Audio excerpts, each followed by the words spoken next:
సుప్రీంకోర్టులో contempt affidavit దాఖలు చేశారు ఎమ్మెల్సీ కవిత భర్త అనిల్. అయితే దానికి సంబంధించిన బ్రేకింగ్ న్యూస్ చూస్తున్నాం.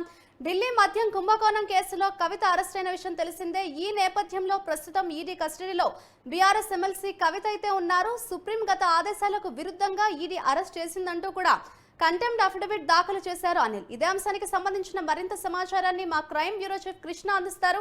కృష్ణ, చెప్పండి. సుప్రీంకోర్టులో కంటెంప్ట్ అఫిడవిట్ అయితే దాఖలు చేసినట్లుగా తెలుస్తోంది ఎమ్మెల్సీ కవిత భర్త అనిల్. అయితే అసలు ఈ కంటెంప్ట్ అఫిడవిట్ లో ఏం పొందుపరిచారని అనుకోవచ్చు అంటారు కృష్ణ?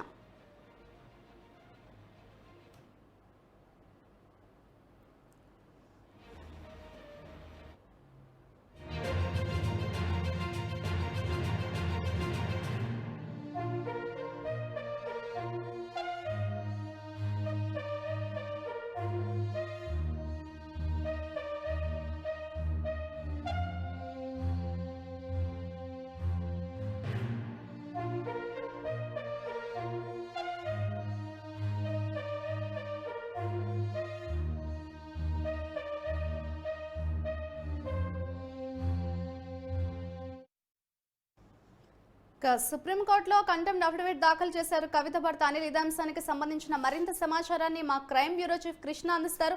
కృష్ణ, చెప్పండి. ఎమ్మెల్సీ కవిత భర్త అనిల్ అయితే సుప్రీంకోర్టులో కంటెంప్ట్ అఫిడవిట్ దాఖలు చేసినట్లుగా తెలుస్తుంది. ఓవరాల్ గా కంటెంప్ట్ అఫిడవిట్ లో అసలు ఏం పొందుపరిచారని అనుకోవచ్చు అంటారు?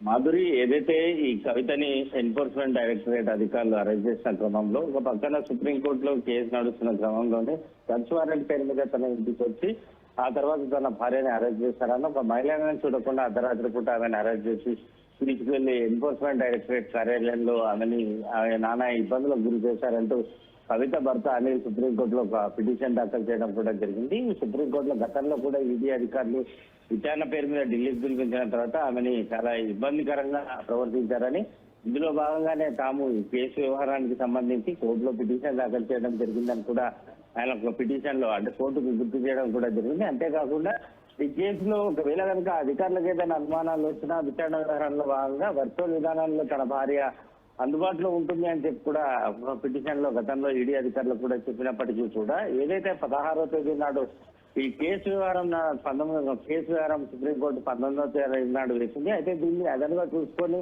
శుక్రవారం నాడు అంటే శని ఆదివారాలు కోర్టు సెలవు ఉండడంతో శుక్రవారం నాడు కావాలని పక్క ప్లాన్ ప్రకారం తన ఇంటికి సోదాల పేరు మీద అక్కడికి వచ్చారు. అయితే వారిని ఎలాంటి ఇబ్బంది పెట్టకుండా సోదాల వ్యవహారంలో దాదాపు 4 గంటల పాటు తాము సహకరించాము. ఆ మరుక్షణమే అరెస్ట్ చేసినట్లుగా చెప్పి ఢిల్లీకి బలవంతంగా తరలించారని చెప్పేసి ఆయన పిటిషన్ దాఖలు చేయడం జరిగింది.